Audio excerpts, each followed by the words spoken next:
جو کہا تھا کسی چیز کو کہ اس کو شرک کہا جائے گا نیت کو دیکھ کے بغیر، وہ کون سی چیز؟ شرک کہا جائے گا نیت کو دیکھ کے بغیر. اچھا میں نے کہا ویسے ایسی ہیں چیزیں، کچھ اعمال شرکیاں ہیں، وہ کیوں شرکیاں ہیں میں عرض کر دیتا ہوں، لیکن میں نے کہا تھا ویسے ایسا کہا تھا کہ دیکھیے صلیب کو کوئی شخص سجدہ کرے گا تو علماء نے کہا اب نیت پوچھنے کی ضرورت نہیں ہے مثلا، کیونکہ صلیب غیر اللہ کی عبادت کا سمبل ہے. وہ صرف کوئی شخص سامنے، وہ حضرت عیسیٰ نہیں ہے. اگر حضرت عیسیٰ بالفعل سامنے ہو اور کوئی شخص سجدہ کرے وہ محض سجدہ شرک نہیں ہوگا، کیونکہ وہ تو رسول اللہ صلی اللہ علیہ وسلم کو بھی کیا کہ آپ نے کہا دیکھو ایسا نہ کرو. لوگ جب آئے نا وہاں سے روم سے ہو کے تو آپ صلی اللہ علیہ وسلم کو آ کے سجدہ کیا انہوں نے. آپ نے فرمایا کہ انہوں نے کہا کیوں سجدہ کیا؟ انہوں نے کہا یہ عاجم اس طرح تعظیم کرتے ہیں. آپ نے فرمایا نہیں، اگر کسی کے لیے سجدہ جائز ہوتا تو میں عورت کو حکم دیتا. اس کا مطلب ہی کیا تھا کہ سجدہ جائز ناجائز ہونے کا امکانات موجود ہیں. ٹھیک تو بالکل سامنے تو کوئی شخص ہو سکتا ہے تعظیم میں گر پڑے کہ بڑا غلط کام کیا تم نے، گناہ ہے، گناہ کبیرہ. لیکن صلیب حضرت عیسیٰ نہیں ہے، صلیب کے پیچھے تثلیث کا عقیدہ ہے، کروسیفکشن کا عقیدہ ہے. سمجھ میں آ رہی ہے کہ نہیں؟ اس کو کوئی سجدہ کرے مثلا مندر میں جا کے بتوں کے سامنے گرا پڑا، اب یہاں کوئی نیت پوچھنے کی ضرورت نہیں ہے. ایسے اعمال ہوتے ہیں جو کفریاں ہیں، لیکن وہ کفریاں کیوں ہیں؟ اس وجہ سے کہ وہ عمل ہے یا عقیدہ ہے؟ عقیدہ. لیکن آپ کہیں گے عقیدہ تو پوچھا ہی نہیں. کچھ اعمال ایسے ہیں جن کی شناخت اتنی زیادہ ہے کہ شارع نے اس کو عقیدے کے قائم مقام قرار دے دیا کہ بھئی یہ عقیدہ ہی سمجھا جائے گا، کیونکہ یہاں سمجھ نہیں آ رہا. ہاں اگر وہ باہر نکل کے آپ کو بتایا کہ جب تم نے مجھے دیکھا نا کھڑکی سے مندر کے اندر کہ میں گرا پڑا تھا، تمہیں پیچھے بندہ نظر نہیں آیا، اس نے مجھے دھکا مارا تھا اور میں سامنے گر گیا، اب آپ کہیں گے سوری غلطی لگی مجھے واقعی. وہ کہیں میں تو تھوکنے گیا تھا اس کے اوپر، جب میں تھوکنے لگا اس پہ تو پیچھے ایک ہندو نے مجھے دیکھا، انہوں نے دھکا مارا مجھے، میں گر گیا. عین اسی وقت تم نے دیکھا تو دیکھا کہ یہ صاحب گرے پڑے. اب آپ شرک کا حکم لگائیں گے؟ اب نہیں لگائیں گے. ٹھیک ہے. تو اس میں وہ کہتے ہیں کہ اگر اکراہ نہ ہو اور کوئی جبر نہ ہو، یعنی یہ دونوں چیزیں نظر آ رہی ہوں، نہ اکراہ ہے نہ کوئی جبر ہے، کیونکہ جبر اور اکراہ میں تو کلمہ کفر بھی کہا جا سکتا ہے، تو جبر اور اکراہ میں یہ کام بھی ہو سکتا ہے. لیکن پھر وہ جبر اور اکراہ کے قرائن دیکھے جائیں. بات واضح ہے کہ نہیں؟ یا اللہ خیر.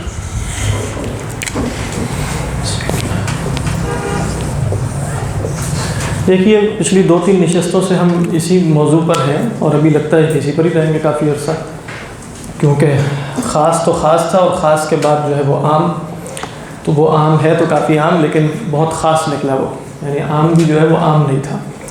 تو دیکھیے اب آپ کے سامنے کچھ باتیں تو واضح ہو چکی ہیں. میں سوال کروں گا، ہاتھ اٹھا کے جواب دے دیجیے، یعنی جس سے میں پوچھوں گا وہ جواب دے گا. عام اور خاص جو ہیں وہ صفات الفاظ کی ہیں یا معنی کی؟ کوئی صاحب ہے جی طاہر عزیز صاحب؟ الفاظ کی صفات ہیں. ٹھیک ہے. اچھا یہ بتائیے کہ خاص کی کتنی اقسام ہیں؟ جی چلو 4 بتائیے.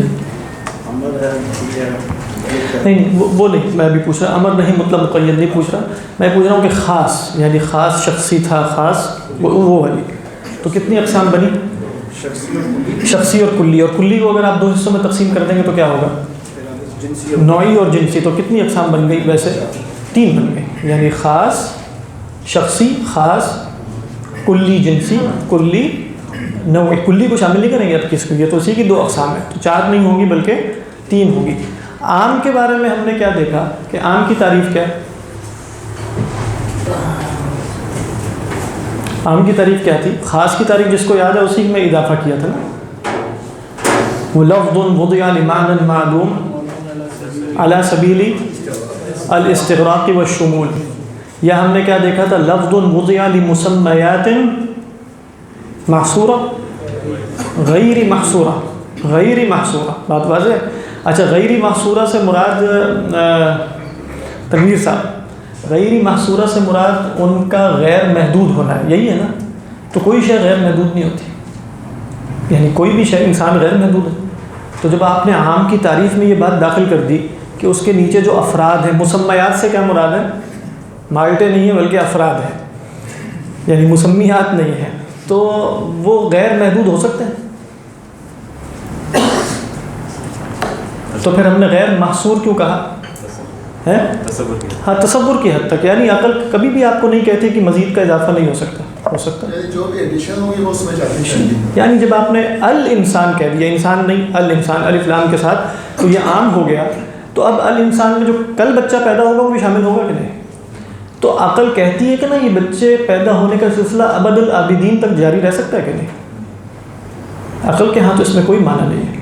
مستقبل میں جو انفینٹ آپ کہیں وہ ریگریشن تو نہیں ہو سکتی، آگے وہ کیا کہتے ہیں پروگریشن ہی ہوگی نا ریگریشن کے مقابلے میں.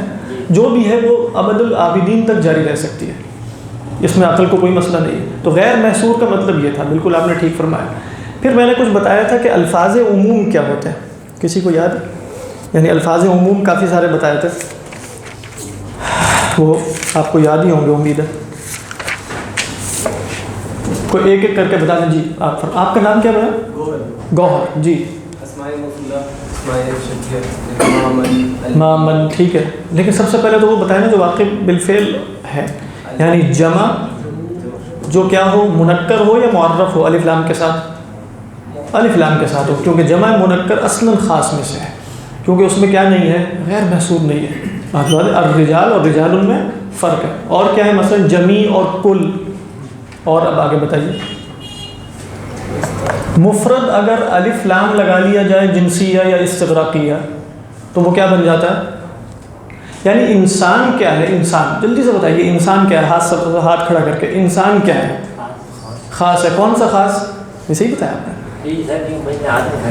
اچھا خاص کون سا؟ خاص کلی. الانسان کیا؟ کیوں؟ اس میں مفرد کے اوپر الف لام لگا دیا گیا.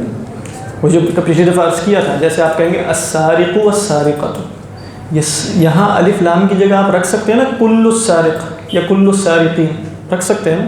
تو الف لام مفرد پر آ جائے تو وہ کیا ہے وہ عام ہے. اسی طرح کیا بتایا تھا، نکرہ جو ہے وہ شرط کے سیاق میں آ جائے، نفی کے سیاق میں آ جائے. وَإِنْ أَحَدٌ مِّنَ الْمُشْرِكِينَ، تو اب یہاں نکرہ ہے نا احد، لیکن یہ کس سیاق میں آ رہا ہے، نفی کے یا شرط کے سیاق میں؟ شرط کے سیاق میں آ رہا ہے. تو اب یہاں کیا ہوگا؟ عام ہوگا. لا صلاۃ الا بفاتحۃ الکتاب. تو یہاں لا صلاۃ کیوں عام ہے؟ نفی کے سیاق میں. اور کیا ہے نفی کے سیاق میں؟ نکرہ ہے مثلا. اسی طرح ہم نے کہا تھا کہ استفہام انکاری کے یا استفہام میں آ جائے هل من خالق مثلا، کیا کوئی خالق ہے؟ تو یہ ہے تو خالق مفرد، نہ اس پر الف لام آ. پھر یہ کیوں عام ہو گیا؟ اس لیے کہ یہ نکرہ ہے اور استفہام کے سیاق میں آ گیا. تو شرط وغیرہ یہ سب ہم نے دیکھ لیا. اس کے بعد جو اگلا مبحث ہم نے دیکھا تھا وہ کیا تھا؟ وہ اصل مبحث تھا کہ دلالت العام کے حوالے سے جو اختلاف ہوا، ٹھیک ہے. جس طرح ہم نے دلالت الخاص دیکھی کہ وہ قطعی ہے، تو اس کے بعد ہم نے دیکھا کہ دلالت العام کیا ہے. تو اس حوالے سے جو مذاہب ہیں علماء کے وہ کیا تھے؟ مذاہب العلماء فی دلالہ او دلالہ او دلالہ، ساری جائز ہے. عام کی دلالت کے بارے میں کیا مذاہب ہیں؟ یعنی ایک ہے مذہب الجمہور، وہ کیا ہے کہ دیکھیں ہم نے کیا کہا تھا کہ یہ مثلا العام ہے، تو اس کے نیچے یہ مسمیات افراد ہوتے ہیں، یہ سب کو شامل ہے کہ نہیں؟ اس میں اتفاق ہے کہ نہیں؟ اس میں اتفاق ہے، یہ سب کو شامل ہے. لیکن شامل کس طریقے پر ہے؟ ظنی طریقے پر ہے یا قطعی طریقے پر؟ تو ہم نے دیکھا کہ اکثر احناف کا جو مذہب ہے وہ کیا ہے کہ یہ قطعی ہے. جس طرح خاص قطعی تھا یہ بھی قطعی. اس کے کچھ دلائل بھی ہم نے پچھلی نشست میں دیکھ لیے تھے. اور جو مذہب جمہور ہے وہ کیا تھا کہ اس کی دلالت ظنی ہے. اور پھر ہم نے کہا کہ اس سے فرق کیا پڑے گا؟ جب آپ نے کہہ دیا کہ اس کی دلالت قطعی ہے تو کیا خبر واحد اور قیاس سے اس کی تخصیص ہو سکے گی؟ خبر واحد اور قیاس سے اس کی تخصیص نہیں ہو سکے گی عند الاحناف. اور جب کہہ دیا ہم نے کہ یہ ضمنی ہے عند الشوافع، تو کیا خبر واحد اور قیاس سے اس کی تخصیص ہو سکے گی؟ ہو سکے گی. بات واضح. یہ ثمرۃ الاختلاف ہے. یعنی ایک اختلاف ہوتا ہے، وہ اختلاف کیا ہے؟ دلالت عام کی ضمنی ہے یا قطعی؟ یہ اختلاف ہو گیا. اس کے بعد ہم جب بیان کریں گے کہ اس اختلاف سے فرق کیا پڑتا ہے، تو فرق یہ پڑا کہ جس کے نتیجے میں ہم دیکھیں گے کہ احناف اور شوافع میں بہت سے فروعی مسائل میں اختلاف ہو گیا. یہاں تک مجھے یاد پڑتا ہے کہ ہم نے پہنچ کر کیا کیا تھا، بات مکمل کی تھی. اچھا آخری بات کہ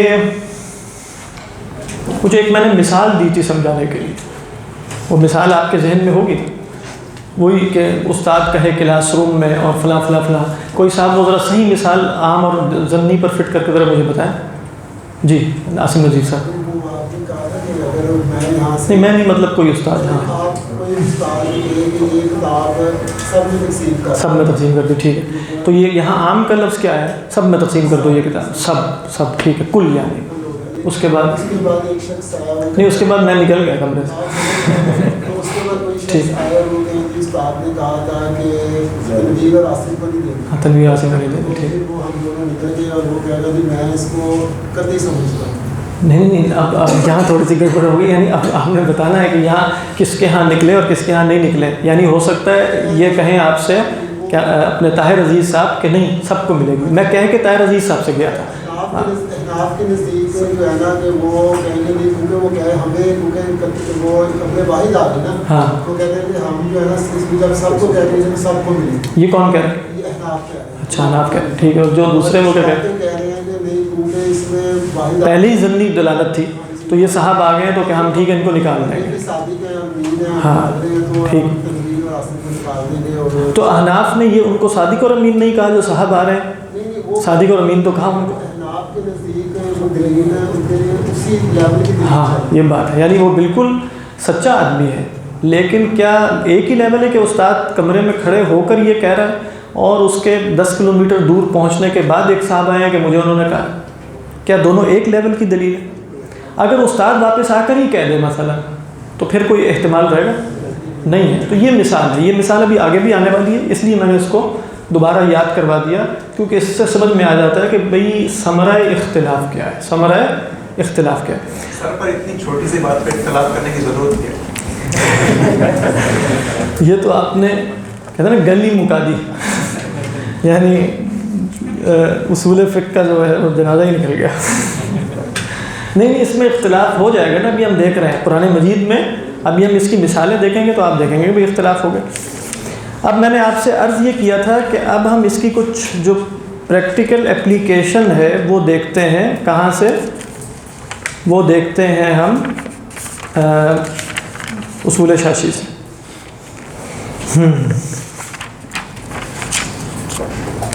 اچھا جی، اللہ سبحانہ و تعالیٰ فرماتے ہیں، دیکھیں پہلی مثال اصول شاشی میں اللہ تعالیٰ فرماتے ہیں فَقْرَؤُوا مَا تَيَسَّرَ مِنَ الْقُرْآنِ.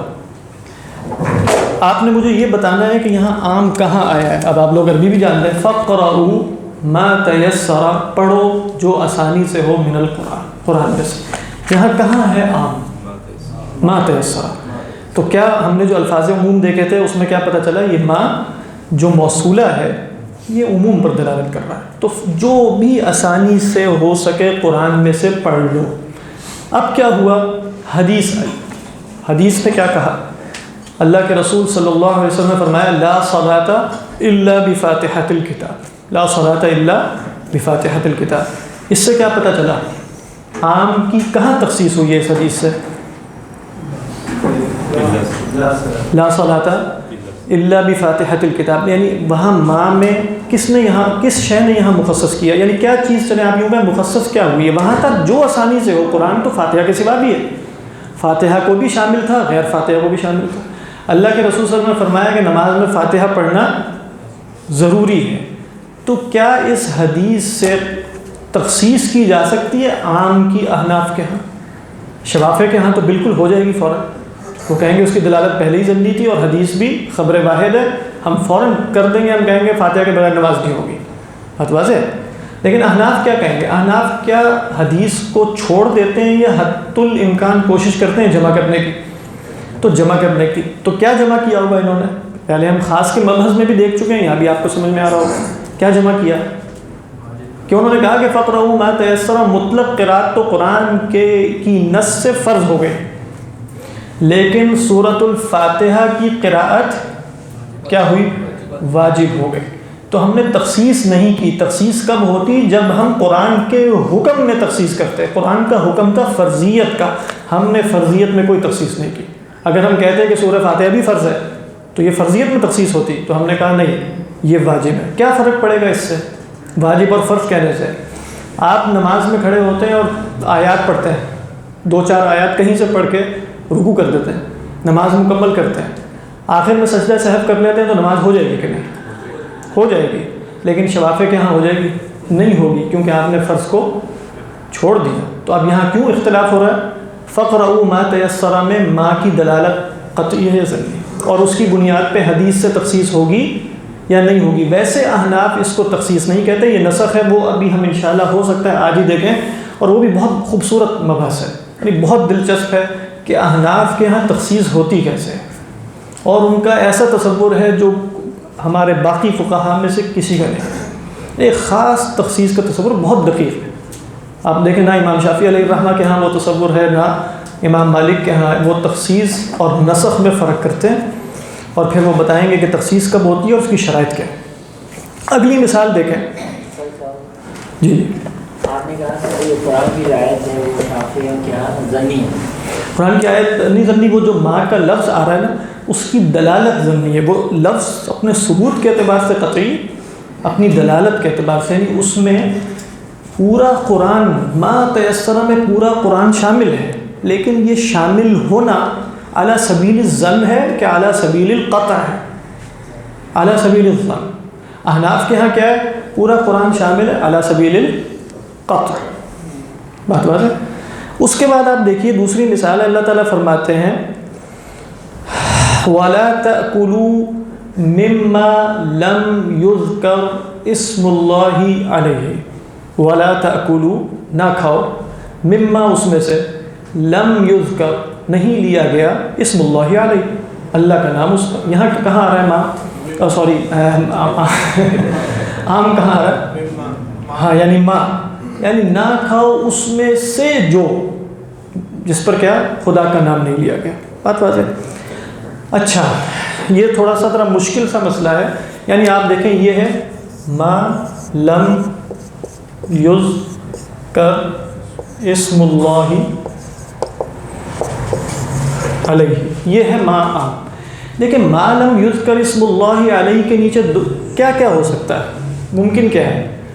2 ہی افراد ہو سکتے ہیں، عامد ہو یا ناسی ہو۔ ناسی جو بھول گیا، اور عامد کیا ہے؟ جس نے ابداً نام نہیں لیا۔ بات واضح؟ ابداً نہیں لیا۔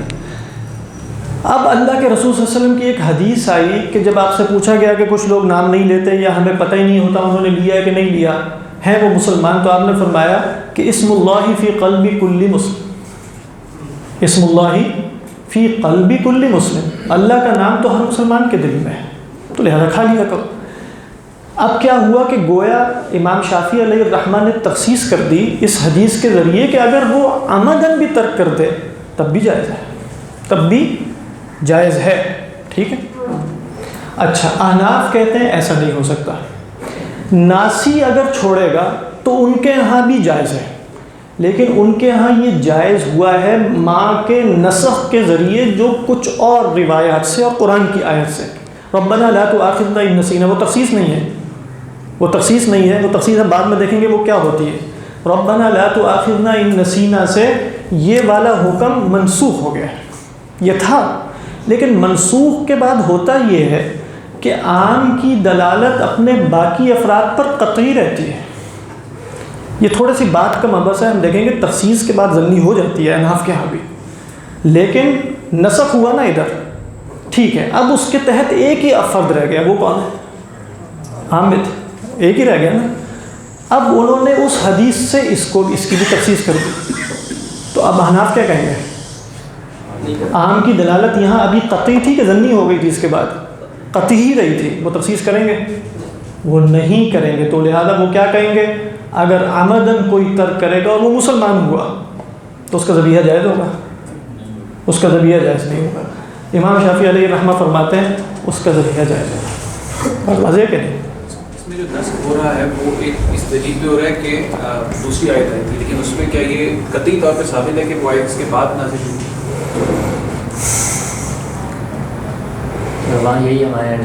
قطعی طور پہ یہ ثابت ہونا ضروری نہیں ہے، یعنی اگر مجتہد کا اجتہاد یہ بتا دے کہ اس آیت کے افراد میں ربنا لا تؤاخذنا ان نسینا میں ہر طرح کا نسیان شامل ہے، یعنی دلالت یہ ہو جائے ہر طرح کا نسیان شامل ہے، یہ پہلے آئے یا بعد میں آئے، دونوں صورتوں میں نسخ ہو جائے گا۔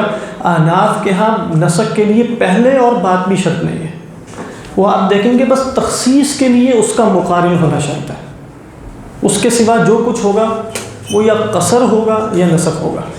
وہ قصر ایک اور لفظ ہے، وہ ہم دیکھیں گے، لیکن اب سمجھ میں آ گیا نا کہ مما لم یذکر اسم اللہ علیہ، تو اس کی اگر تخصیص یا نسخ ہو گئی کسی اور چیز سے تو یہ باقی رہ گیا نا قطعی طور پہ، اس کو نکالا جا سکتا ہے؟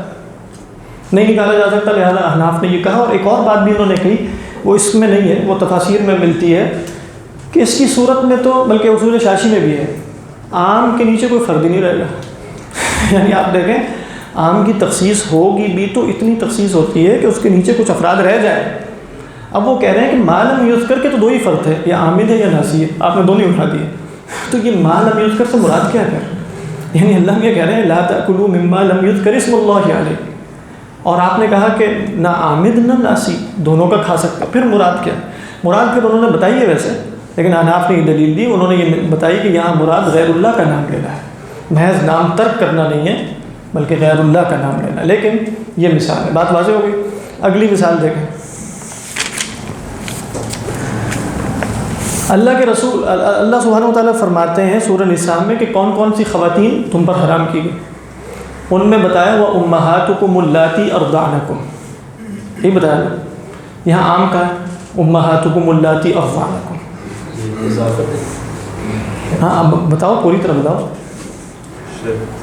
نہیں شرط بھی نہیں، جملہ کیا ہے؟ أُمَّهَاتُكُمْ تمہاری مائیں، اللَّاتِي جنہوں نے أَرْضَعْنَكُمْ تمہاری رضاعت کی ہے، تمہیں دودھ پلایا۔ اس میں موصول آ گیا، لیکن بہرحال اس میں موصول یہاں صفت بن کے آئے، جب اس میں موصول صفت بن کے آئے یا بدل بن کے آئے تو وہ اسی کا حکم لے گا جو اس سے ما قبل ہے، اگر وہ مخصوص ہوا تو یہ بھی مخصوص ہو جائے گا۔ اس میں موصول اپنی ہر صورت میں عام نہیں ہوتا، مثال کے طور پہ میں اگر کہوں جاء رجال الذین، ٹھیک ہے، اب آپ یہ نہیں کہیں گے الذین آمنوا، کیونکہ یہاں الذین کیا بن رہا ہے؟ رجال کا بدل بن رہا ہے نا، ایسے ہی ہے نا، تو اب رجال اگر جمع منکر تھی تو وہ خاص تھی، تو لہذا وہ بھی خاص ہی رہے گا، تو آپ محض یہاں اللاتھی کو نہ دیکھیں، آپ دیکھیں کہ اللاتھی کسی کی صفت ہے، اگر وہ عام ہوگا اب وہ کس کی ہے یا بدل ہے؟ امہاتکم، امہاتکم، یہ کیوں عام ہے؟ یہ کیوں عام ہے؟ جمع معرف، ہاں یعنی جمع معرف کیسے ہوئی؟ مضاف الی المعرفہ، مضاف الی المعرفہ ہو گیا نا، کم کی ضمیر، تو ابھی ہم نے دیکھا تھا یہ بھی الفاظ عموم میں سے۔ تو اللہ تعالیٰ کیا فرما رہے ہیں؟ وَأُمَّهَاتُكُمُ اللَّاتِي أَرْضَعْنَكُمْ، تمہاری وہ مائیں جنہوں نے تمہیں دودھ پلایا، ٹھیک ہو گیا؟ ہر وہ ماں جس نے دودھ پلایا، ترجمہ کیا ہوگا؟ ہر وہ ماں جس نے دودھ پلایا۔ حدیث میں کیا آیا کہ اللہ کے رسول صلی اللہ علیہ وسلم نے فرمایا، یہ بات تو ہم پچھلی مجلس میں دیکھ چکے ہیں نا کہ اللہ کے رسول صلی اللہ علیہ وسلم کا اختیار ہے یا نہیں، اس کی بات نہیں ہو رہی، خبر روایت کی بات ہو رہی ہوتی، یہ نہ سمجھیے کہ اللہ کے رسول نے فرمایا تو یہ مان نہیں رہے بات واضح ہے کہ نہیں، کیونکہ اللہ کے رسول فرمائیں گے تو مراد ہے یہاں واسطوں سے بات پہنچی، اور وہ واسطہ تواتر کا نہیں ہے، قرآن کیا ہے؟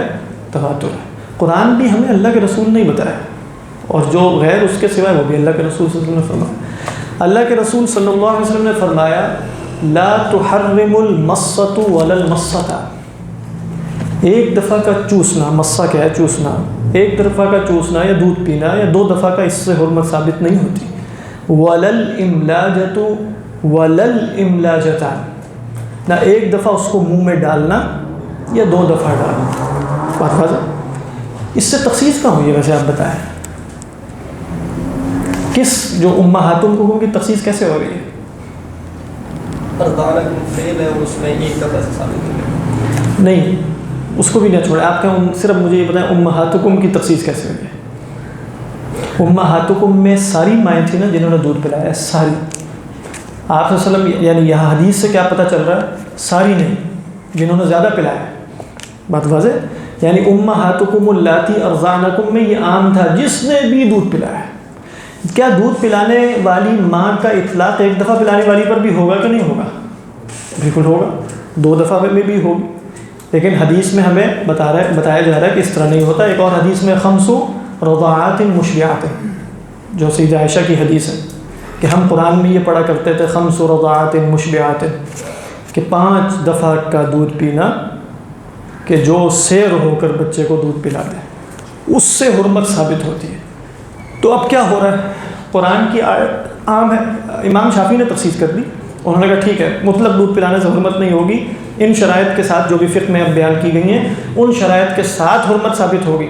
لیکن امام ابو حنیفہ علیہ الرحمہ نے یہاں کیا کیا، یہاں جمع کیا نہیں کیا، انہوں نے فرمایا فیترک الخبر، انہوں نے کہا خبر چھوڑ دی جائے گی، ہم نہیں عمل کریں گے، اگرچہ بخاری میں ہے خمس رضاعات مشریعات والی روایت بخاری میں ہے، لیکن فرمایا کہ نہیں ہم اس حدیث کو نہیں لیں گے۔ اب آپ کہیں گے کہ یہ حدیث کا انکار ہے، حدیث کا انکار نہیں ہے، یہ ترجیح ہے بس، یعنی ایک دلیل کو دوسری، آپ ہر ایک حدیث کو دوسری حدیث پہ کئی دفعہ ترجیح دیتے ہیں کہ نہیں، اور آپ کہتے ہیں اس کی سند زیادہ قوی ہے، اگرچہ یہ بھی صحیح ہے لیکن اس کی سند زیادہ قوی ہے لہذا میں اس کو ترجیح دیتا ہوں، تو کیا دوسری حدیث کا انکار مراد ہوتا ہے؟ انکار مراد نہیں ہوتا۔ تو یہاں بھی کیا حدیث کا انکار ہے یا ایک قوی دلیل کو اس پر ترجیح دی ہے؟ قوی دلیل کو ترجیح دی ہے، بس انکار نہیں۔ تو یہاں کیا کیا، فرماتے ہیں فیترک الخبر، فیترک الخبر، اگر کوئی بعد میں آ کے جمع کر لے اچھی بات ہے، لیکن حکم یہی ہے کہ ایک دفعہ کی بھی رضاعت ہو جائے گی، حرمت رضاعت امام ابو حنیفہ علیہ الرحمہ کے ہاں ثابت ہو جائے گی۔ لہذا شوافع بھی یہی کہتے ہیں، شوافع فتویٰ کس طرح دیتے ہیں، کہتے ہیں کہ اگر دو بندوں نے شادی کرنی یعنی لڑکی اور لڑکے نے، اور کوئی آ کر بتا دے کہ میں نے دونوں کو ایک دفعہ دودھ پلایا تھا، ایک دفعہ، اب امام شافعی کے فتوے کے مطابق دونوں کی شادی ہو سکتی ہے نا، تو کہتے ہیں کہ اب احتیاط کا تقاضا یہ ہے کہ شادی نہ کی جائے، کیونکہ بہرحال امام ابو حنیفہ فرما رہے ہیں کہ یہ حرمت ابدی ہے تو احتیاط کو پیش نظر رکھنا چاہیے۔ تو شوافع بھی امام ابو حنیفہ علیہ الرحمہ کے فتوے پر فتویٰ دے دیتے ہیں جب مسئلہ کیا ہو، ابھی شادی نہ ہوئی ہو، لیکن اگر بالفرض ہو گئی ہے اور ہو چکی ہے، اب کوئی خاتون آ کر بتاتی ہے کہ تم دونوں کو تو میں نے ایک ایک دفعہ دودھ پلایا ہے، مثلا اب وہ کہتے ہیں اب ہم امام ابو حنیفہ علیہ الرحمہ کے فتوے پر فتویٰ نہیں دیں گے، اب ہمارا فتویٰ یہی ہے کہ 5 دفعہ کی رضاعت اگر سے حاصل نہیں ہوئی تو پھر حرمت ثابت نہیں ہوگی۔ کیوں؟ اس لیے کہ اب تعلق قائم ہو چکا ہے، بچے بھی ہو سکتے ہیں سب کچھ، تو گھر کو اس طریقے پر ایک ضمنی دلیل کی بنیاد پہ، ان کے خیال میں وہ ضمنی ہے نا، ان کی رائے بہرحال ضمنی ہے، تو ہم کیوں خراب کریں، بات واضح کریں۔ تو یہ بھی ایک مثال ہے، سمجھ میں آ رہی ہے نا کہ اب یہ جو ثمرہ اختلاف ہے وہ آپ کو مثالوں سے سمجھ میں آ رہا ہوگا۔ جی اچھا، ایک اور اس کی مثال دیکھ لیتے ہیں، اس کے بعد بے شک ہم اگلے مسئلے پہ اگر ٹائم ہوا تو چلے جائیں گے۔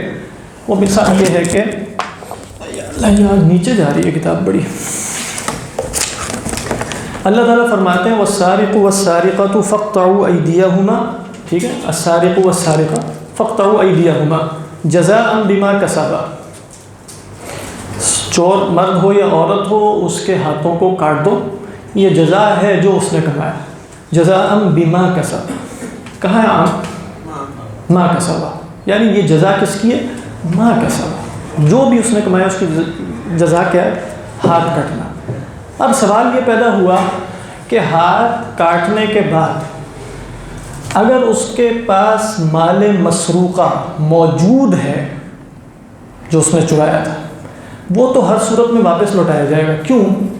وہ تو اس لیے لوٹایا جائے گا کہ اس کی ملکیت ہی نہیں ہے، وہ تو ہے ہی اسی کی ملکیت، تو اسی کے پاس جانا چاہیے، یہ اس کو کوئی جزا نہیں دی جا رہی، بلکہ یہ تو بس مال ہی اس کا اس کے گھر پڑا، اٹھا کے واپس لے جائے گا۔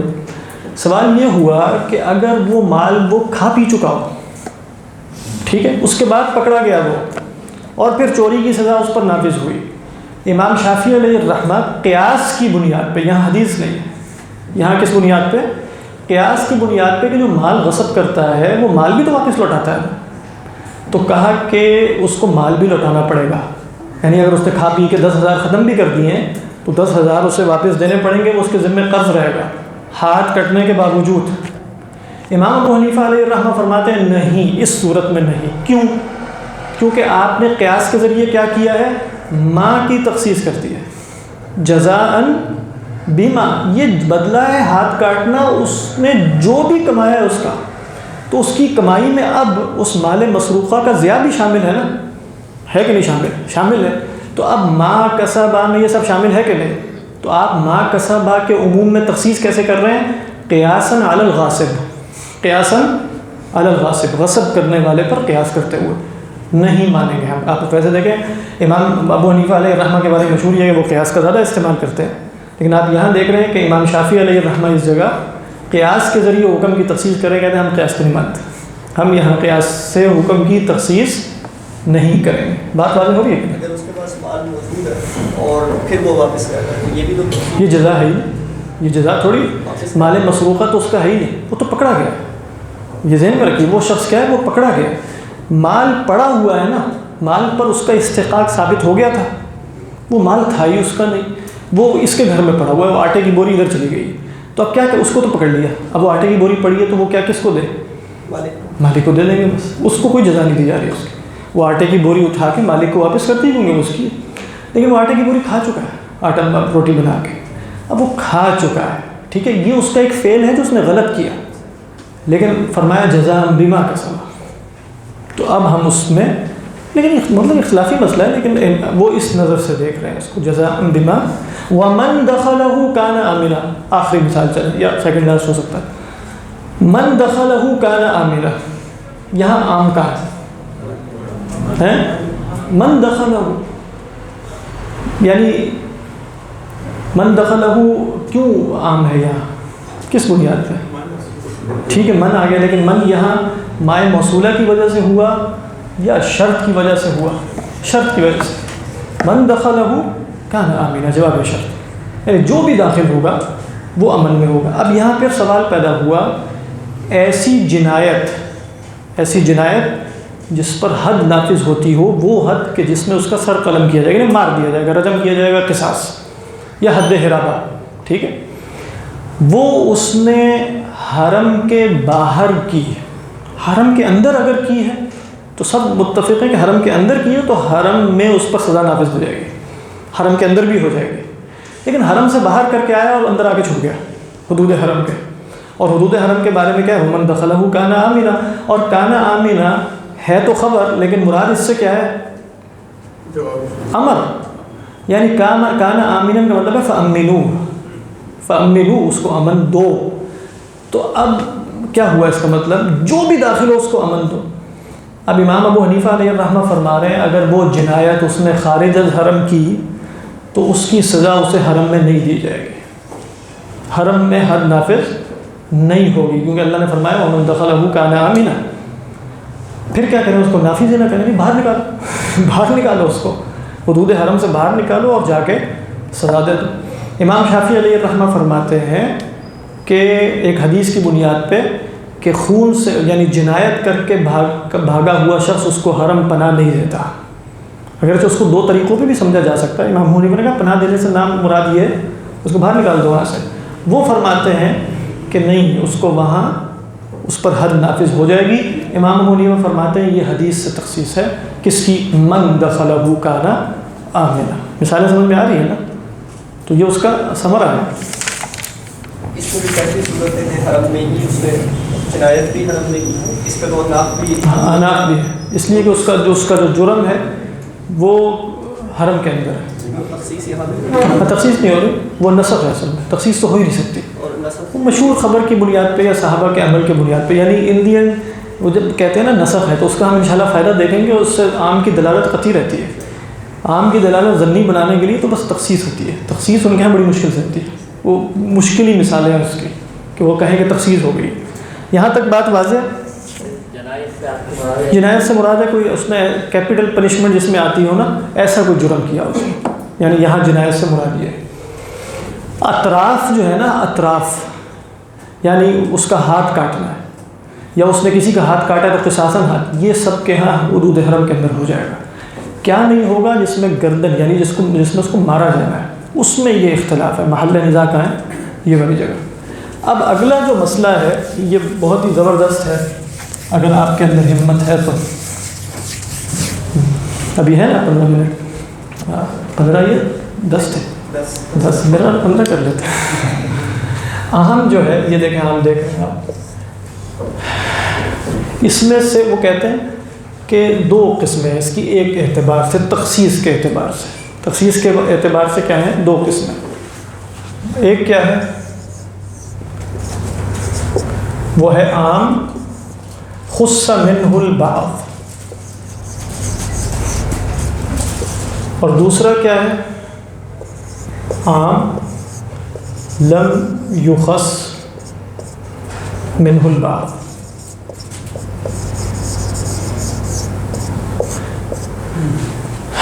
ایک عام وہ ہے جس میں سے خاص کر لیا گیا. وہ خاص کیسے کیا جائے گا وہ اس کے بعد کا مبحث ہے, یہ ذہن میں رکھیے. لیکن ابھی ہم کیا بات کر رہے ہیں, ایک عام تھا, اس کی دلالت قطعی ہے کہ ظنی ہے؟ قطعی. ٹھیک ہے. احناف کہتے ہیں کسی وجہ سے وہ خاص ہو گیا, کسی وجہ سے نہیں بلکہ دلیل کے ذریعے وہ خاص ہو گیا. ٹھیک ہو گیا ایک دفعہ, اس کی دلالت اب ظنی ہو جائے گی. کیا ہو جائے گی؟ کیا مطلب ہے ظنی ہونے کا؟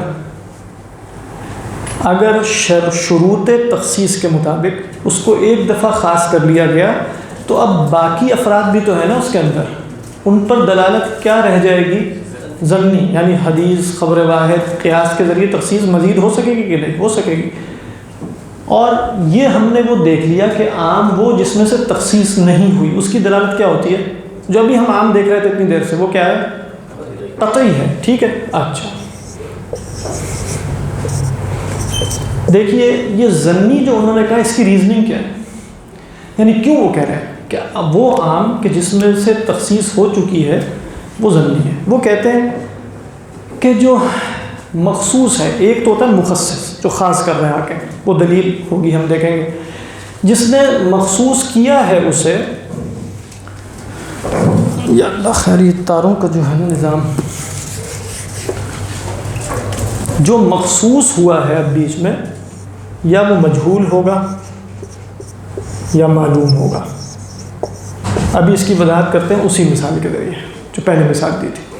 دیکھیے میں یہاں کھڑا ہوں, میں نے کہا طاہر عزیز صاحب سے کہ سب طلبہ میں بسکٹ تقسیم کر دینا سوائے چند کے. ویسے یہ تخصیص نہیں ہوئی, چلے ہم احناف کے مطابق چلتے ہیں. سب لڑکوں میں تقسیم کر دینا, سب طلبہ میں تقسیم کر دینا بسکٹ, بعض کو تقسیم نہ کرنا, بعض کو تقسیم نہ کرنا. اب یہ میں نے بعض خاص کر لیے کہ نہیں کیے, لیکن یہ مجہول ہے کہ معلوم ہے؟ میں نے بتایا ہی نہیں کچھ. ٹھیک ہے کہ نہیں؟ میں نے یہ نہیں بتایا کہ کون ہے. اچھا اب اگر یہ مجہول ہے تو اب اس کی دلالت باقی پہ ظنی کیسے ہوئی؟ لیکن مجہول کا مطلب یہ ہے نا کہ بعض میں آپ بھی ہو سکتے ہیں, آپ بھی, آپ بھی, آپ بھی, آپ بھی. سب میں احتمال ہو گیا کہ نہیں؟ سب میں احتمال ہو گیا نا کہ وہ جن کو خاص کیا گیا ہے وہ زید بھی ہو سکتا ہے, بکر بھی, عام بھی. جب سب میں احتمال آ گیا تو اب دلالت قطعی رہے گی کہ ظنی؟ ظنی ہو جائے گی. اب اس سے فرق کیا پڑے گا؟ اب میں کمرے سے چلا گیا, وہی مثال. ٹھیک ہے. اب میں کمرے سے چلا گیا اور پھر میں نے ایک صاحب کو بھیجا, انہوں نے کہا زید اور بکر کو نہ دینا. اب آپ کیا کریں گے؟ اب دے دیں گے؟ پہلے تو عاصم ندوی صاحب آپ نے فرمایا نہیں دیں گے, اب دے دیں گے کہ نہیں؟ اب دے دیں گے, دے دیں گے. اس یہی تو میں بتا رہا ہوں, جب میں خود تخصیص کر کے گیا, اگرچہ میں نے وضاحت نہیں کی تھی, لیکن میں نے مخصوص جس کو کیا تھا وہ مجہول تھا, تو احتمال سب میں تھا نا کہ وہ مجہول آپ بھی ہو سکتے ہیں, آپ بھی. اب یہ دلالت کیا ہو گئی تھی خاص کی, عام کی؟ ظنی. اب جب میں نے ایک صاحب کو بھیجا تو وہ ظنی دلیل ہی لے کر آیا نا, تو پہلے ہی دلالت جو ہے وہ سب پر کیا رہ گئی ہے؟ اس مخصوص مجہول کی وجہ سے کیا رہ گئی؟ ظنی. تو اب جب دونوں دلالتیں ظنی ہیں تو خبر واحد سے شام کی تخصیص ہو سکے گی کہ نہیں؟ ہو جائے گی. یہی آپ نے کہا کہ نہیں دینا ان کو. ہاں یہی مراد, میں نے کہا سمجھا کہ شاید کہہ رہے ہیں کہ تخصیص نہیں ہوگی. ہاں نہیں دینا ہے ان کو, نہیں دینا. ہاں یہی بات ہے, نہیں دینا. اب یہ سمجھ میں آ رہی ہے کہ نہیں فرق کیا پڑا اس سے؟ بات واضح ہے کہ نہیں؟ اچھا آپ کہیں کہ معلوم کی ہے, یعنی میں کہہ کے گیا سب لوگوں کو بسکٹ دے دینا سوائے زید اور بکر کے, سوائے, ابھی میں ویسے ہی بول رہا ہوں, سوائے زید اور بکر کے. ٹھیک ہے, چلا گیا. اس کے بعد پھر میں نے ایک صاحب کو بھیجا کہ عمر کو بھی نہ دینا. اب آپ دیں گے کہ نہیں؟ ہیں عمر کو بھی نہ دینا, نہیں دیں گے یا دے دیں گے؟ نہیں دیں گے. کیوں؟ اس لیے کہ جب میں نے معلوم کی تخصیص کر دی تو باقی دلالت ظنی رہ گئی. کیوں رہ گئی یہ دیکھیں, آپ کہیں تو معلوم کی تھی, مجہول میں تو آپ نے کہہ دیا احتمال ہو سکتا ہے سب میں. معلوم میں جب میں نے کہا تو پھر کیوں یہ دیکھیں, اب معلوم میں جب میں نے کہا زید سب کو دینا ہے, زید بکر کو نہیں دینا, ٹھیک ہے, سب کو دینا ہے, تو اب یہاں احتمال بہت قوی ہے کہ جس کو میں نے خاص کیا ہے وہ معلل ہے. معلل کا کیا مطلب ہے؟ کسی وجہ سے کوئی علت ہے بیچ میں. یعنی مجھے کیا پڑی ہے کہ میں کہوں کہ سب کو بسکٹ دینا، زید بکر کو نہ دینا، اس کا مطلب زید بکر نے کچھ کیا ہے اس طرح کام. تو گویا اب کیا ہے کہ گویا کسی علت کی وجہ سے نہیں دیا. اچھا اگر علت کی وجہ سے تخصیص کی ہے تو یہ علت باقیوں میں اگر پائی جائے اس کا احتمال بڑا قوی ہے. بات واضح ہے کہ نہیں؟ تو جب اس علت کا باقیوں میں پائے جانے کا احتمال بھی رہا تو باقیوں میں اب اس کی دلالت افراد پر کیا رہ جائے گی؟ ظنی. لہٰذا جب میں نے کہا زید بکر کو نہ دینا اور میں کمرے سے نکل گیا، پھر میں نے ایک صاحب کو بھیجا کہ عمر کو بھی نہ دینا، تو آپ نہیں دیں گے. کیوں نہیں دیں گے؟ اس لیے کہ عام کی تخصیص معلوم کے ذریعے ہو گئی، اور معلوم کے ذریعے جب ہوئی تو احتمال کیا ہے اصل کہ احکام معلل ہوتے ہیں یا غیر معلل؟ احکام میں اصل کیا ہے؟ معلل ہوتے ہیں. تو جب میں نے کہا زید اور بکر کو نہیں دینا تو یقیناً کسی وجہ سے کہا. وہ وجہ ہو سکتی ہے کہ وہ عمر میں بھی پائی جائے، احتمال تو ہے. تو اگر کوئی صاحب آگے کہیں کہ عمر کو بھی نہیں دے تو ہم کہیں گے ہاں وہ معلل تھا پہلے ہی. اب سمجھ میں آ گئی یہ بات؟ تو یہ اہم بات ہے، اس کو پیش نظر رکھنا چاہیے کہ احناف کے ہاں عام خصہ منہ البعض اس کی دلالت ظنی رہ جاتی ہے، اور وہ اس کی ریزننگ میں نے آپ کو بتا دی ہے. وہ مخصوص یا مجہول ہوگا یا معلوم ہوگا. مجہول میں سبھی ہو سکتے ہیں، یہ بھی ہو سکتا ہے، یہ بھی ہو سکتا ہے، یہ بھی ہو سکتا ہے. اور معلوم میں معلل ہوگا وہ علت کہیں بھی پائی جا سکتی ہے، تو حکم بھی متعدی ہو جائے گا. تو جب علت کی بنیاد پہ فیصلہ کیا تھا تو علت متعدی بھی ہو جاتی ہے، اور اس وجہ سے وہ ظنی اور قیاس ظنی ہوتا ہے، تو دلالت ظنی رہ گئی، اور پھر ہم نے خبر واحد کے ذریعے اس کی تخصیص کر دی، جس میں سے کچھ بھی خاص نہ کیا گیا ہو. احناف کی تخصیص کے طریقے پر اس کی دلالت قطعی رہتی ہے. اب احناف کا طریقہ تخصیص کیا ہے؟ اور یہ ہے اصل بحث جو آج آنی تھی. اصل میں یہ تو مختصر باتیں تھیں، اصل تو یہ تھی کہ احناف پھر تخصیص کس کو کہتے ہیں. ٹھیک ہے، یعنی عام ان کے ہاں خاص. یہ بہت ہی خوبصورت، یعنی سمپل سی بات ہے، لیکن یہ ہمیں اگلی دفعہ ہی دیکھیں گے اب، کیونکہ اس میں ٹائم لگے گا. لیکن یہ مبحث بہت خوبصورت مبحث ہے کہ عام کی تخصیص احناف کیسے کرتے ہیں. باقیوں کے ہاں بڑا سمپل ہے، حدیث سے ہو، خبر واحد سے ہو، لفظی دلیل سے ہو، عقلی سے ہو، استثناء سے ہو، شرط سے ہو، صفت سے ہو، غایت سے ہو، سب سے ہو جاتی ہے. احناف کیا کیسے ہوتی ہے؟ دلیل لفظی مستقل مقارن. یہ شرائط جب تک نہیں ہوگی تخصیص نہیں ہو سکے گی. یہ دلیل لفظی مستقل مقارن، یہ کیا شے ہے؟ یہ انشاءاللہ اگلی دفعہ کا جو وہ ہے نا چھوڑتے ہیں، وہ کیا کہتے ہیں اس کو، ہم وہ اگلی دفعہ ہم یہ دیکھیں گے کہ احناف کے ہاں تخصیص کے اصول کیا ہیں. اور وہ ماشاءاللہ بڑی قابل غور بات ہے. یا اللہ، کوئی اشکال تو نہیں ہوگا نا اس میں ابھی تک؟ ویسے مطلب کچھ باتیں ہو سکتا ہے ذہن میں اوپر نیچے ہو رہی ہوں، لیکن اگر آپ جا کے اس کو دہرا لیں گے تو میرا نہیں خیال کہ اس میں کوئی بڑا مسئلہ ہے. یعنی آپ کہیں عام خص منہ البعض، عام لم یخص منہ البعض، وہ عام جس میں تخصیص ہو چکی ہے اس کی دلالت ظنی رہ جاتی ہے. باقی جو میں نے معلوم مجہول یہ بے شک یاد نہ رکھیں، یہ تو میں صرف ریزننگ دے رہا تھا کہ انہوں نے یہ کیوں کہا ہے. پوچھ سکتے ہیں نا آپ احناف سے کہ آپ نے یہاں تخصیص ہونے کے بعد آپ کیوں کہنا شروع کر دیا کہ یہ ظنی ہے، پہلے تو قطعی تھا. تو وہ ریزننگ ہے ان کی. یہ باتیں آپ کو یاد نہ رہیں کہ وہ مخصوص اما ان یکون مجہولا و اما ان یکون معلوما والمجہول یحتمل ان یکون هو زیدا او بکرا او عمرا. یا اگر آپ کہیں گے کہ وہ کیا ہے معلل، اگر وہ مخصوص ہے اور وہ مجہول نہیں ہے بلکہ معلوم ہے، تو والمعلوم یکون معللا لان الاصل فی الاحکام ان تکون معللۃ. کیونکہ احکام میں اصل کیا ہے کہ وہ معلل ہوتے ہیں. بس یہ ہے بحث کا خلاصہ. لیکن مثالوں سے آپ کو سمجھ میں آ گیا نا کہ اس سے فرق واقع ہوتا ہے. یہ نہیں ہے کہ حدیث کو کون مانتا ہے کون نہیں مانتا، مراد یہ کہ اصول کی بنیاد پہ اختلاف ہو جاتا ہے. کام کا معلل ہونا جو ہو سکتا ہے یہ اس وجہ سے ہے کہ شارع کا عمل، ہاں اس کی وجہ یہ بیان کی گئی کہ شارع نے شارع حکیم ہے، جیسے اصول فقہ میں بتاتے ہیں نا الشارع حکیم.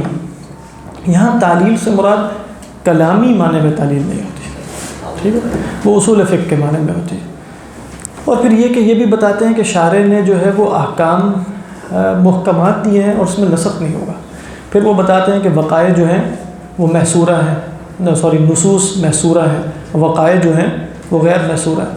تو اب غیر محصورہ وقائع کا حکم جاننے کے لیے کہاں جائیں گے؟ محدود نصوص کی طرف. اگر آپ ان کو معلل ہی نہیں مانیں گے تو پھر حکم متعدی کیسے ہوگا؟ تو حکم کا متعدی ہونے کے لیے ان کا معلل ہونا ضروری ہے. اللہ اعلم. سبحانک اللہم و بحمدک. معلل علت سے ہاں، معلل کا مطلب ہے کہ اس کے اندر کوئی علت ہے، کوئی سبب ہے، کوئی وجہ ہے جس کی بنیاد پہ شارع نے اس کو حرام کیا ہے. وہ علت بھی شارع ہی نے رکھی ہے.